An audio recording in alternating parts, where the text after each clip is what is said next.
बात मध्य प्रदेश की, जहां चुनावी साल में बाबाओं का दरबार लग रहा है, लेकिन चुनावी साल में बाबाओं के दरबार में सियासी जमघट नजर आ रहा है। दरअसल मध्य प्रदेश के दिग्गज नेता दरबार में हाजिरी लगाने के लिए पहुंच रहे हैं। बता दें आपको, क्या सीएम शिवराज सिंह चौहान भी कुबेरेश्वर धाम पहुंचेंगे। यहां पंडित प्रदीप मिश्रा के रुद्राक्ष महोत्सव में वो शामिल होंगे। और आपको ये भी जानकारी दे दें कि पंडित प्रदीप मिश्रा के इस रुद्राक्ष महोत्सव में लाखों की संख्या में श्रद्धालु पहुंच रहे हैं।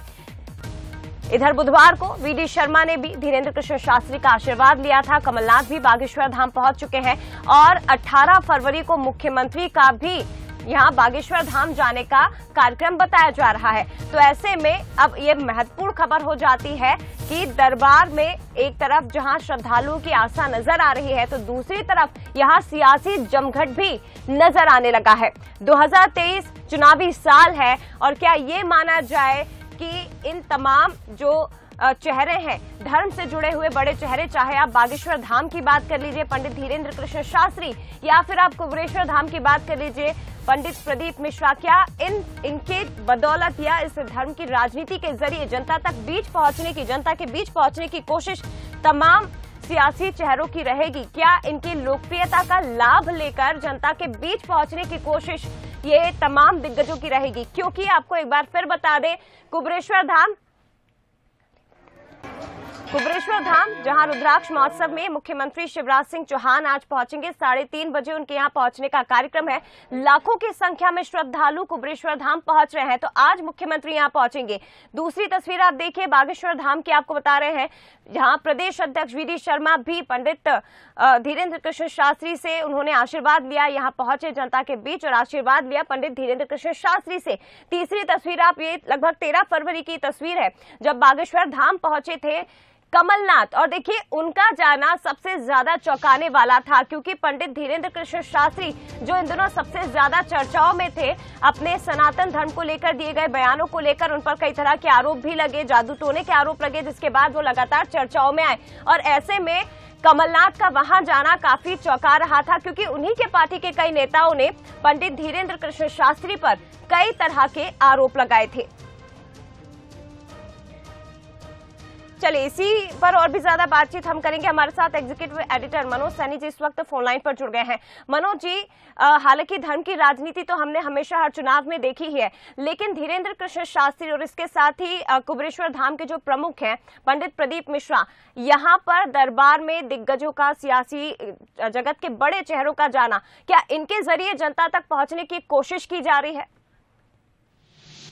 देखिए, जहाँ एक आस्था का बड़ा सैलाब होगा, जैसे मैं कुबेरेश्वर धाम में हूँ अभी इस वक्त, और जो नजर आ रहा है, देखिए आस्था सभी की है, और खासकर जहाँ शिव की भक्ति होती है तो वहाँ की आस्था ज्यादा नजर आती है। आप यदि इसको राजनीतिक दृष्टि से देखें तो जो भी लोग हैं, चाहे कुबेरेश्वर धाम के पंडित धीरेन्द्र शास्त्री की बात करें या पंडित प्रदीप मिश्रा की बात करें, जहाँ हजारों हजार लोग होंगे, तो जाहिर सी बात है कि सियासत, राजनीति सब दिखाई देगी और हर एक को अपना फायदा, नफा नुकसान भी दिखाई देगा। और राजनीति को अब इससे अलग नहीं किया जा सकता कि आप यदि जहाँ इतना एक बड़ा जन सैलाब है, काफी तादाद में लोग पहुंच रहे हैं, तो इसलिए देखिए कमलनाथ भी वहां पर पहुंचे और कमलनाथ के साथ हम देख रहे हैं वीडी शर्मा भी वहां पर पहुंचे, या फिर बात करें बाकी लोगों की, मुख्यमंत्री शिवराज सिंह चौहान थोड़ी देर में यहाँ कुबेरेश्वर पहुंचेंगे। लेकिन अभी कुबेरेश्वर पहुंचने में ही जो जनसैलाब उमड़ा है जया, उसको देखकर ही कहा जा सकता है कि अलग तरह की आस्था है, जहाँ भगवान या जहाँ से ये कहा जाए कोई चमत्कार हो जाएगा, लोग चमत्कार के प्रति, अपने ईश्वर के प्रति एक अथक आस्था लेकर चलते हैं। उस आस्था की डुबकी में श्रद्धालु भी लगाते हैं और नेता भी लगाते हैं, क्योंकि नेताओं के अपने मायने, नेताओं के अपने फायदे, नफा नुकसान होता है। और ये चुनावी वर्ष है, तो चुनावी वर्ष में न कमलनाथ अलग हो सकते हैं, न वीडी शर्मा, न मुख्यमंत्री शिवराज सिंह चौहान, और न ही अन्य पार्टी के बड़े नेता। निश्चित तौर पर जीत देखिए 2023 में कोई भी पार्टी हो मनोज जी, जनता ही दिलवाएगी, और इन आस्था के केंद्रों में जब जनता बड़ी संख्या में पहुंच रही है तो नेता कैसे पीछे रह सकते हैं। फिलहाल आप बने रहिएगा मनोज जी, हमारे साथ राजनीतिक मेहमान भी इस वक्त फोनलाइन पर जुड़ गए हैं। बीजेपी प्रवक्ता गोविंद मालू जी और इसके साथ ही कांग्रेस प्रवक्ता योगेश यादव जी हमारे साथ जुड़े हुए हैं। आप दोनों का बहुत बहुत स्वागत है सर। योगेश जी, सबसे पहले मैं आपके पास आना चाहूंगी, और आपके पास इसीलिए क्योंकि पिछले कई दिनों से हम देख रहे हैं कमलनाथ जी जो कि सॉफ्ट हिंदुत्व की राह पर कांग्रेस आगे बढ़ रही है। भारत जोड़ो यात्रा के दौरान हमने देखा ओमकारेश्वर पहुंचे, वहां पर पूजा अर्चना की, नर्मदा जी की पूजा अर्चना की, इसके साथ ही धीरेन्द्र कृष्ण शास्त्री जी के दरबार में पहुंचकर उनसे आशीर्वाद लिया। तो क्या ये माना जाए कि बीजेपी के राजनीतिक हथियार का उपयोग करके उसे ही मात देने की तैयारी कांग्रेस कर रही है? देखिए, मैं आपकी इस बात से पूर्णतः सहमत हूँ कि बीजेपी ने धर्म को राजनीतिक हथियार के रूप में उपयोग किया है, जबकि भारतीय जनता पार्टी ने जो राजनीतिकरण धर्म का किया है वो जग जाहिर है। इनका अस्तित्व धर्म के आधार पर हो रहा, और धर्म नहीं कहेंगे इसको, एक झूठा आडंबर कहेंगे। जबकि कांग्रेस के नेता हम स्वयं स्फूर्त चेतना के अंतर्गत जाते हैं। हमारा धर्म इस बात का प्रतीक रहता है कि जैसे सनातन धर्म परंपरा है उसके अंतर्गत पूजा करना चाहिए, आराधना करना चाहिए। महाशिवरात्रि का त्योहार 18 तारीख को है, त्योहार शुरू हो चुका है। चाहे बागेश्वर धाम हो, चाहे कहीं पर भी हो, हमारा जाना सब स्वाभाविक है। हम उसको राजनीतिक लाभ की तरह नहीं देखना चाहते। आज बीडी शर्मा जा रहे हैं या शिवराज सिंह चौहान जा रहे हैं, कमलनाथ जी भी पहुंचेंगे क्या बागेश्वर धाम? बागेश्वर धाम नहीं है, कुबरेश्वर धाम। मुख्यमंत्री तो आज जा रहे हैं, कमलनाथ जी कब पहुंच रहे हैं? देखिए, कमलनाथ जी का कोई राजनीतिक उद्देश्य नहीं है। कमलनाथ जी जाएंगे तो जरूर जाएंगे, तो क्यों नहीं जाना चाहिए? क्या भारतीय जनता पार्टी का पेटेंट थोड़ी हुआ है कि भारतीय जनता पार्टी का पेटेंट हो गया या भारतीय जनता पार्टी के अलावा वहाँ कोई नेता जा नहीं सकता है? भारतीय जनता पार्टी का आडंबर है, ढोंग है। कांग्रेस की प्रार्थना, आराधना और पूजा इसमें सच्चाई छुपी हुई है। हम वहाँ से जाकर कोई राजनीतिक फायदे नहीं देखते कि यहाँ आ गए हम तो हमें 2.5 लाख वोट मिल जाएंगे। ठीक है, जवाब ले लेते हैं। योगेश जी बने रहिएगा सर, आगे भी मैं आपसे सवाल लूंगी सर, समय देने दीजिए। गोविंद जी भी हमारे साथ जुड़े हुए हैं। गोविंद जी, मुख्यमंत्री शिवराज सिंह चौहान आज कुबरेश्वर धाम पहुंच रहे हैं। 18 फरवरी को बागेश्वर धाम भी वो पहुंचने का उनका कार्यक्रम बताया जा रहा है। प्रदेश अध्यक्ष वीडी शर्मा ने बागेश्वर धाम पहुंचकर आशीर्वाद भी लिया है पंडित धीरेन्द्र कृष्ण शास्त्री से। इधर कमलनाथ जी भी पहुंच रहे हैं। तो क्या ये माना जाए जो इन धर्म के बड़े चेहरे हैं, इनकी लोकप्रियता की बदौलत जनता तक पहुंचने की कोशिश राजनीतिक पार्टियां कर रही हैं? भारत की सनातन सभ्यता, सनातन संस्कृति में गुरु का सम्मान सबसे बड़ा है। गुरु जो ज्ञान देता है उस माध्यम से ईश्वर की प्राप्ति और हम आध्यात्म के जरिए हमारी संस्कृति और सभ्यता के रक्षण की भी बात करते हैं। और आम जन में जो चेतना जागृत करते हैं गुरु परंपरा के लोग, अलग अलग परंपरा के लोग हुए हैं, उनमें जाना ये हमारा भारतीय सभ्यता और संस्कृति का परिचय तो है ही, उसका मूल मर्म है, उसके मूल आत्मा है। और हम इसलिए, हम या कोई भी जाए, हम उसको सियासत की दृष्टि से नहीं देखते, लेकिन कुछ लोग अब जाने लगे, कहीं सजदे करते थे, कहीं रुमाल डालते थे सर पर, कहीं टोपी अलग तरह की पहनते थे। कौन से वो कुछ लोग थे गोविंद मालू जी? कभी नाम भी बता दीजिए सर कुछ लोगों का। वो हमारी, देखिए मौलाना है, कई हैं, मौलाना अबुल कलाम आजाद थे, सब ये अपना ओवैसी हैं, ये अपने धर्म का पालन करते हैं, करें, लेकिन ये पाखंड नहीं चलेगा। आप पाखंड करते दूसरे धर्म की टोपी लगा के, रुमाल डाल के या सजदे करके आप जाएं, श्रद्धा रखें, उसका अपमान न करें, लेकिन आप उसका पालन करने लग जाएं अपने धर्म को छोड़कर, ये पाखंड है। हम इसको वोट बैंक की राजनीति समझते हैं। ये हमारा, देखो इंदिरा जी थी, वो भी कई सारे साधु संत गुरु महाराज के पास, देवरा बाबा, मुनि बाबा, शंकराचार्य और धीरेन्द्र ब्रह्मचारी नाम के भी एक तांत्रिक हुए, उनके पास जाते थे। लेकिन धर्म के प्रति आस्था, ये अनास्था तो कुछ वर्षों से वोट बैंक के कारण इनमें आई, अब वो वापस उस तरफ प्रवृत्त हो रहे हैं। हम उनका इसलिए धन्यवाद भी करते हैं और अभिनंदन भी करते हैं। ठीक है, वो हमारे कारण देखते जाने लगे। योगेश यादव जी भी हमारे साथ जुड़े हुए हैं। योगेश जी, देखिए धीरेन्द्र कृष्ण शास्त्री की अगर हम बात करें तो इन पर कई तरह के आरोप कांग्रेस के ही नेताओं की ओर से लगाए गए थे, और कमलनाथ जी ने जब ये बात कही कि वो धीरेन्द्र कृष्ण शास्त्री से मुलाकात करेंगे, उनका आशीर्वाद लेंगे, तो उन्होंने सबको चौंका दिया था। तो ऐसा क्यों कि पार्टी के अंदर इसे लेकर भी दो मत हो रहे हैं? योगेश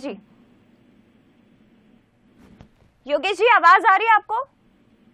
जी आ रही है, मुझे आवाज आ रही है। जी, सवाल मेरा आपने सुना सर? जी हाँ, मैंने सवाल सुना। मैं आपसे पूछना चाहता हूँ, गोविंद मालू जी से ये पूछूं तो भारतीय जनता पार्टी को ये पेटेंट किसने दे दिया, ठेका किसने दे दिया इससे धर्म की बात, सनातन धर्म की बात सिर्फ भारतीय जनता पार्टी के लोग करेंगे। क्या इन लोगों को पेटेंट मिल गया है? नहीं, इस पर तो किसी का कॉपीराइट नहीं है ना योगेश जी, किसी का भी कॉपीराइट नहीं है, चाहे बीजेपी हो चाहे कांग्रेस हो, कोई कॉपीराइट थोड़ी है किसी का भी धर्म पर। यदि जाते हैं वहां पर तो तकलीफ क्यों होती? क्या कमलनाथ जी पूजा नहीं करते? नहीं, ऐसे में क्यों जाते योगेश जी? सवाल मेरा ये है कि एक ही पार्टी के दो अलग अलग मत कैसे हो सकते हैं? धीरेन्द्र कृष्ण शास्त्री सीजे से मुलाकात की कमलनाथ जी ने, और उसके पहले सज्जन सिंह वर्मा और तमाम कुछ नेता उनका विरोध कर रहे थे, आरोप लगा रहे थे उन पर, तो फिर कमलनाथ जी कैसे पहुंचे दर्शन के लिए? देखिए, मेरी जानकारी में नहीं है कि सज्जन सिंह जी वर्मा ने उन पर कोई आरोप लगाया। हाँ। मैंने तो वो चित्र देखा है जो कमलनाथ जी, सज्जन सिंह जी वर्मा, अरुण यादव जी सब वहाँ पर धीरेन्द्र शास्त्री जी के वहाँ गए हैं। और ये यदि भारतीय जनता पार्टी के लोग ये काल्पनिक आरोप लगाते हैं तो ये कहीं ना कहीं से संशय उत्पन्न करते हैं। इनको ऐसा लगता है कि सनातन धर्म के सारे ठेके इन लोगों ने ले लिए, और डर लगता है इनको कांग्रेस से। तो हम पूजा पाठ नहीं करेंगे क्या? कमलनाथ जी हनुमान जी के भक्त हैं, विजय सिंह। ठीक है योगेश जी, एक आखिरी सवाल गोविंद जी से, सियासी मायने क्या निकाले जाए गोविंद जी बुंदेलखंड पर नजर है दोनों पार्टियों की इसके जरिए? देखिए, हम तो कभी सियासत में इस तरह की राजनीति, इस तरह का कोई भी प्रोपेगेंडा, इस तरह का कोई पाखंड, इस तरह की कोई भी ऐसी चीज नहीं करते जिससे हमारी संस्कृति को छेंक लगे, जिसमें हमारी आस्था को छेंक लगे। हम आस्था और श्रद्धा के लिए काम करते हैं, जो हम शुरू से हमारा जो कमिटमेंट है वो हम करते हैं। हमने राम ठीक है, और यही बात कांग्रेस भी कह रही है। फिलहाल समय कम है सर, बहुत शुक्रिया आपका गोविंद जी। योगेश यादव जी आपका भी बहुत धन्यवाद। तो देखिए, जनता तक पहुंच ही रही है, आस्था का जनसैलाब उमड़ रहा है, लेकिन सियासतदान जो हैं बड़ी संख्या में अब यहाँ पर दरबारों में पहुंचने लगे हैं। लेकिन कुबरेश्वर धाम की तस्वीर आप देखिए, ये है शिव की भक्ति, पंडित प्रदीप मिश्रा की ख्याति। और आप देखिएगा कि यहाँ से लेकर दूर तक, जहाँ तक नजरें दौड़ाएंगी, लोगों की लंबी कतार लगी हुई है, बड़ी तादाद में लोग पहुंच रहे हैं। क्या बड़े क्या बुजुर्ग, कोई आप क्या सेवादार हैं यहाँ के? जी हाँ, ये माता जी को लेकर जा रहा है हमारे फार्म हाउस पे, सोनी फार्म हाउस पे लेकर बैठाएंगे इनको ले जाके। सेवा राजस्थान उदयपुर से, हम उदयपुर से आए हैं। श्री शिवाय नमस्तुभ्यम। हम उदयपुर से आए महादेव के दर्शन करने। तो आप देखिए लंबी कतार लोगों में, हर वर्ग के लोग। कहाँ से? जयपुर से। जयपुर से आ रहे हैं? जयपुर। क्या जानते हैं यहाँ के बारे में? कथा में जो सुना है वो जानते हैं। श्री शिवाय नमस्तुभ्यम। आज के शिव जी से मुलाकात होने वाली हो ही जाएगी बाबा से मुलाकात। तो लेने आए बाबा का आशीर्वाद, बाबा का आशीर्वाद लेने आए भैया। क्या करती हैं आप? जॉब भी करते हैं। कहाँ पे? जयपुर। क्या उतनी आस्था है ईश्वर के प्रति? पूरा परिवार आया? हाँ सर, आप क्या करते हैं? अपना प्लाईवुड का काम है। तो क्या परिवार के साथ यहाँ पहुँचे? हाँ, वाइफ और बच्ची के साथ आए हैं। तो क्या लग रहा है आज मुलाकात हो जाएगी शिव जी से? पूरे विश्वास से आए हम। तो शिव जी से मुलाकात क्या, हमारे तो साक्षात भगवान के दर्शन होने के हम तो ये सोच के आए हैं। चलिए, साक्षात भगवान के दर्शन होने के आप देखिए, लेकिन हाथ में पोटलियां हैं, अपने बैग है, बड़ी तादाद में लोग यहाँ पहुँचे हैं, बड़े बुजुर्ग। माता जी कितनी उम्र हो गई आप? 50 साल की। तो कहाँ नहीं पा रहा है। रुद्राक्ष लेने जानी? हाँ। कहाँ से आनी? हम छतरपुर जिला से। तो बात छतरपुर की हो, युवा, पढ़े लिखे, व्यवसायी सब यहाँ पहुँच रहे हैं। आप देखिए पूरी एक कतार, जहाँ भी आप अपनी नजरें दौड़ाएंगे, इधर भी दिखाएगा नागिन, दोनों तरफ भारी वाहनों की कतार है और बड़ी तादाद में लोग पहुँच रहे हैं। आप लोग कहाँ से आ रहे हैं? भोपाल से। होशंगाबाद से आ रहे हैं। होशंगाबाद तो खैर नजदीक है, लेकिन दुनिया भर के लोग यहाँ पहुँच रहे हैं, हर वर्ग के लोग। मैडम, आप लोग कहाँ से आ रहे हैं? नाथद्वारा से। हाँ जी। राजस्थान। कितना पैदल चलना पड़ रहा है? हमको तो कितने 2 किलोमीटर हो गए हमको चलते चलते। इधर देखिए आप, गाड़ियां भरी हुई, एक एक गाड़ियों में। और खासकर ये है कि जो आस्था का सैलाब है वो। कहाँ से आ रहे हैं आप लोग? इंदौर से आए। इंदौर से। हाँ।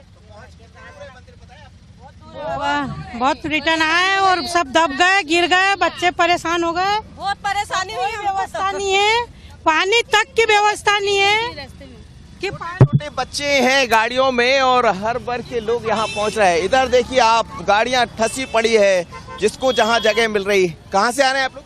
महाराष्ट्र जलगांव से। क्या सुना बाबा के बारे में? अच्छा ही सुना, पर जो सुना सब गलत। क्या? अरे इतना परेशान हो गए तो गलत हो गया। गलत परेशान बोले तो वहाँ चेंगरा चेंगरी हो रही, व्यवस्था नहीं। बाबा बोले सारी चीजों की व्यवस्था। 5 लाख लोग आ गए। 5 लाख नहीं हो, 5 करोड़ कम से कम 10 लाख 20 लाख लोग होंगे। 20 लाख लोग होंगे। आपको लग रहा है? लग रहा बोले तो है ही ना, हम तो देख कर क्या रुद्राक्ष लेने आए? रुद्राक्ष लेने आए, अब जा रहे, नहीं मिला।